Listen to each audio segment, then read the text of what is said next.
Temperatura de 8 grados 9 acá en Polvorines, en el partido Malvinas Argentinas. Y bueno, haciendo este editorial, que más que nada, como siempre les digo, es un momento de reflexión y para pensar juntos. Participen, díganos qué sensación tuvieron, cómo analizan este resultado electoral, si era lo esperado, si era lo que tenían pensado, si los sorprendió la cantidad de votos que tuvo la fuerza de Milei, La Libertad Avanza. Miren, yo, como les dije, no quiero pegarme carteles, decir yo sabía, yo la tenía re clara, porque realmente no es la intención, sino la intención es pensar esto, ¿no? Que cuando uno hace análisis políticos, es importante poder anticiparse y no estar desprevenidos. Y creo que es una reflexión lo que tenemos que hacer los militantes, las bases, los que realmente nos importa, ¿no?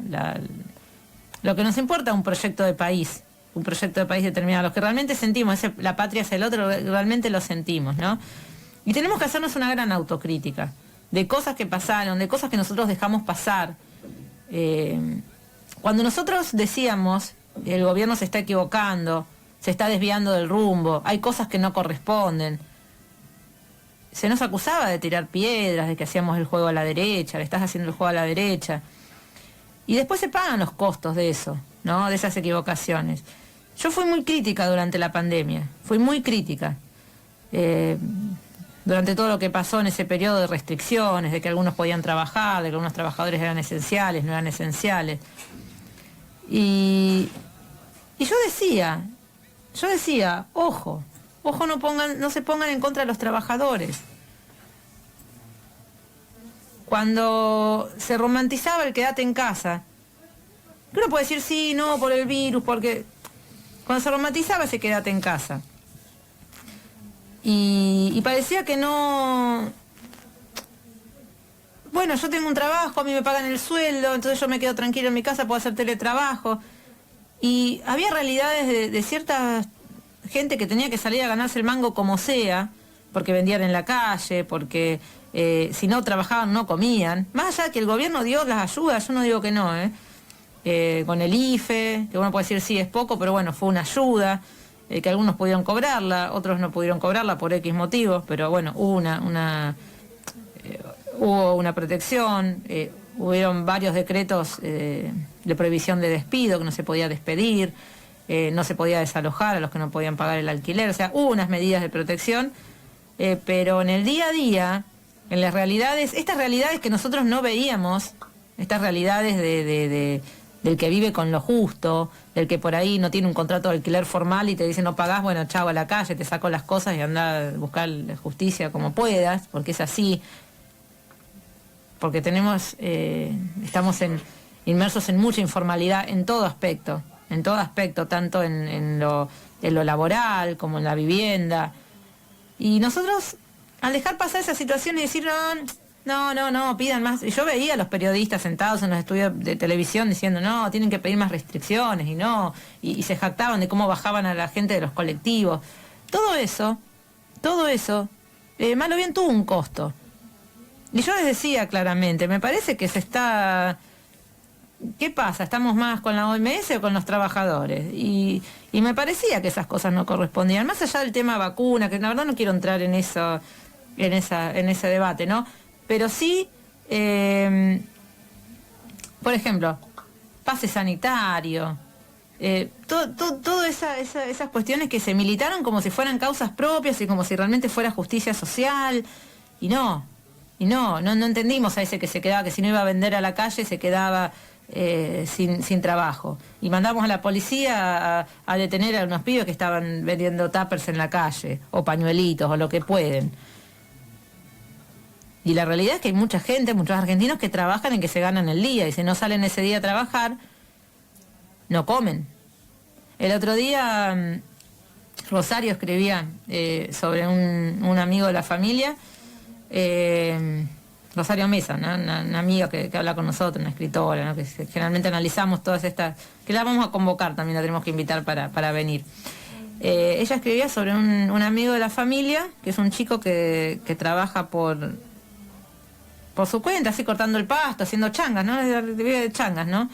Un muchacho joven, no sé si no llegaba a los 28, 29 años, que tuvo un accidente con su moto y lo chocó un colectivo, se quedó, lo tuvieron que poner unos clavos en las piernas, no se sabe si va a poder caminar el chico ese, y mínimo tiene 6 meses de estar parado. Y ese chico sabe que no tiene nada, que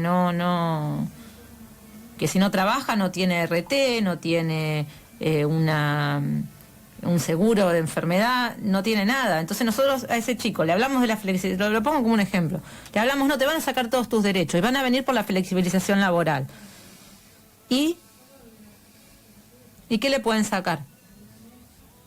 Estoy hablando de alguien que no conozco, la verdad que no sé cuál será su elección política, si tiene. Pero esto, yo me acuerdo, yo lo veo mucho a Tomás Méndez, y Tomás Méndez hacía en su programa, ellos ponían una urna para simular una elección, en Crónica, en Crónica, y ahora también lo estaba haciendo en el canal Extra.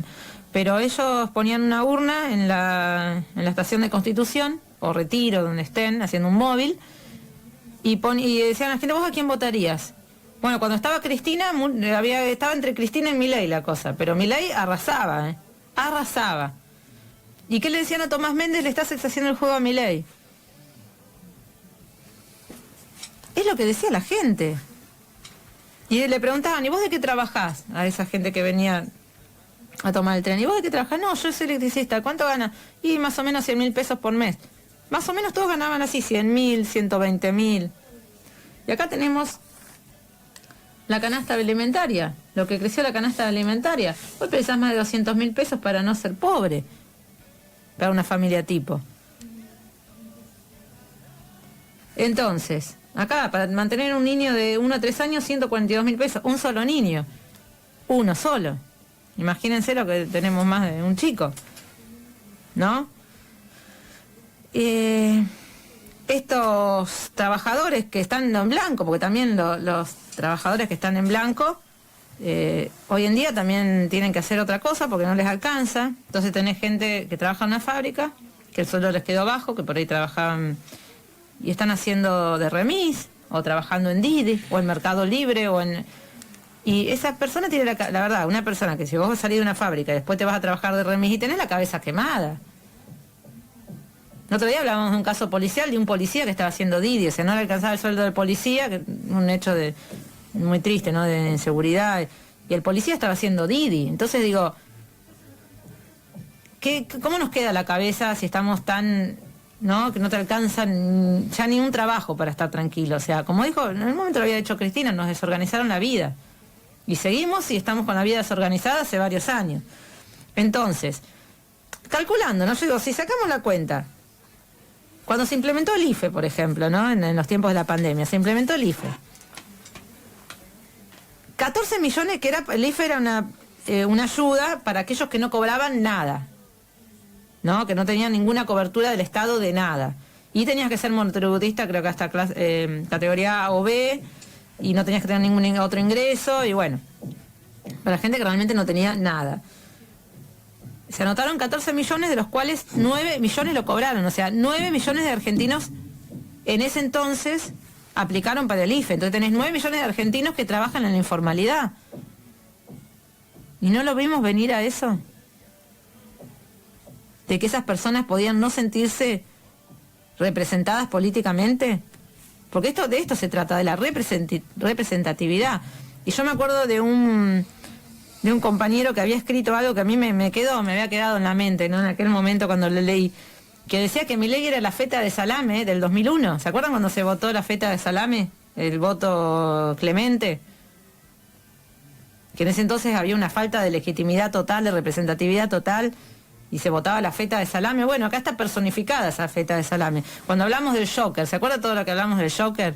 Que hablamos con Dante Palma acá en este programa, que él decía, pasamos del Eternauta al Joker, que hoy los jóvenes ya no se identifican con ese líder, con ese héroe colectivo que era el Eternauta, sino con un alienado. ¿Qué es el Joker? Un payaso que se vuelve loco, que quema todo, que quiere romper todo. Entonces, si nuestra juventud se identifica con eso, al final se cumplió, ¿no? Se cumplió eso, ¿no? Nosotros escribimos, son varios los artículos que escribimos sobre eso, la revolución a la derecha, había escrito otro llamado No Future, no hay futuro, los chicos de Rappi que votan a Milei, es un montón de editoriales que los estuve releyendo y que realmente uno lo pudo prever a esto. ¿Se acuerdan de ese hashtag que era los chicos de Rappi que votan a Milei? Porque justamente era eso, decir pibes que se creen que el Estado no les ayuda en nada, ¿no?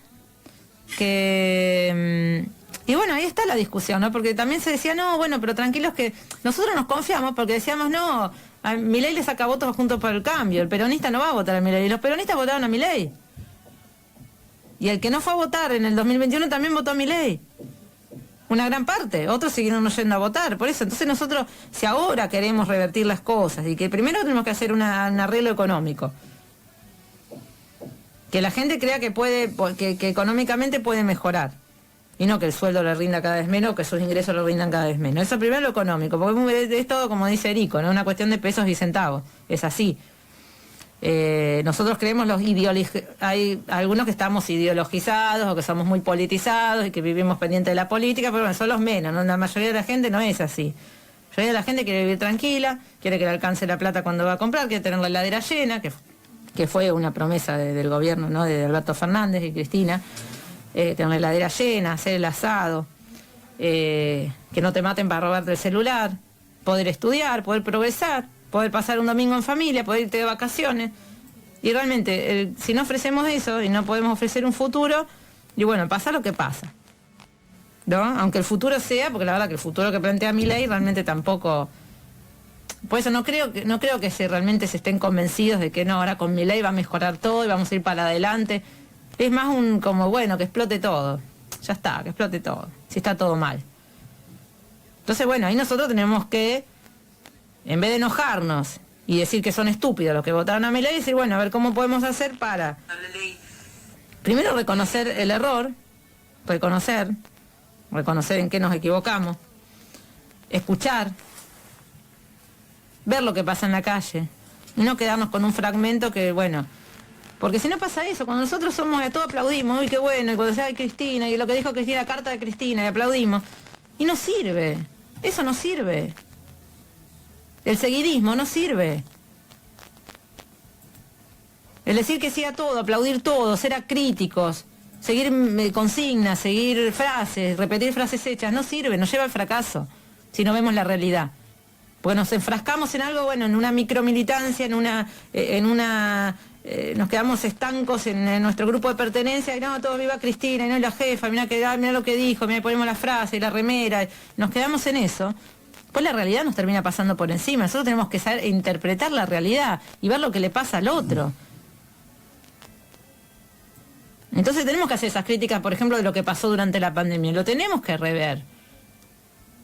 Y no es por volver a revolver, no, porque nos tiene que servir para decir, si yo tenía un sueldo y me quedaba en casa, y yo no me puedo tildar al otro como criminal porque salió afuera, porque tenía que vender algo para llevarle un plato de comida a la familia. Yo no me puedo enojar con esa persona.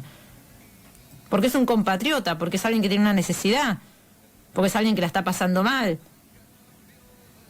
Y se hizo eso, se demonizó y era todo como que éramos los buenos, eran los que se quedaban en casa y se ponían el barbijo por acá, eso eran los buenos, pues los demás éramos, los que pensamos distintos éramos lo peor. Y no. Y uno lo vio y uno lo dijo y bueno, y también... Y hay que seguir y decir, bueno, nos equivocamos en esto lo hicimos mal, y bueno, vamos a ofrecer otra cosa y vamos a tratar de reconstruir y que el peronismo realmente retome sus banderas. Después, bueno, analizar también el candidato, si fue lo adecuado. No, la verdad, eso ya es otro tema, que lo vamos a tratar de seguir discutiendo con los invitados. Y ahora sí, si les parece, vamos a hacer un breve corte. Y para volver con más otras voces, vamos a estar hablando con Horacio Robelli de Economía, vamos a estar hablando con todos nuestros invitados de todo lo que nos pasa, ¿no? A nivel país. Y bueno, tratar de aprender de esto, ¿no? Todavía se está a tiempo. Esto, como yo digo, son fuerzas que quedaron en paridad. no hay nada dicho, no tenemos que ni cantar victoria, ni tampoco que nos gane la derrota o ese sentimiento de derrota y de que no se va a poder, porque no, hay que pelearla y ver cómo se puede salir adelante, ¿no? Si no creemos en eso, no hay nada, es así. Así que bueno, y tratar de pensar, siempre de pensar y de hacer este ejercicio que hacemos acá, que es siempre incentivar el pensamiento crítico. Piensen críticamente. No nos dejemos llevar por el eslogan ni de un lado ni del otro. Pensemos, razonemos. Eso le sirve más a la política eso que tener o sea, yo creo que un candidato es mejor tener alguien que le diga las cosas, decir, mira, esto me parece que a la gente le está pasando esto habría que cambiarlo, que tener un séquito de aplaudidores. Y que te digan todo está bien y después terminas perdiendo una elección. Me parece que ahí tenemos que rever, ¿no? Así que bueno, 8 grados 9 acá en Malvinas Argentinas, y les dejamos las vías de comunicación, así se van comunicando con nosotros, y suscríbanse al canal de YouTube Otras Voces, que es importante. Sí, bueno, las vías de comunicación para oyentes es el 15 53 41 25 16. Lo repito, 15 53 41 25 16, y el alternativo, que es el 15 67 67 64 53. Así es. Esperamos con agrado su participación. Bueno, ahora volvemos y vamos a estar hablando un ratito con el licenciado Horacio Robelli.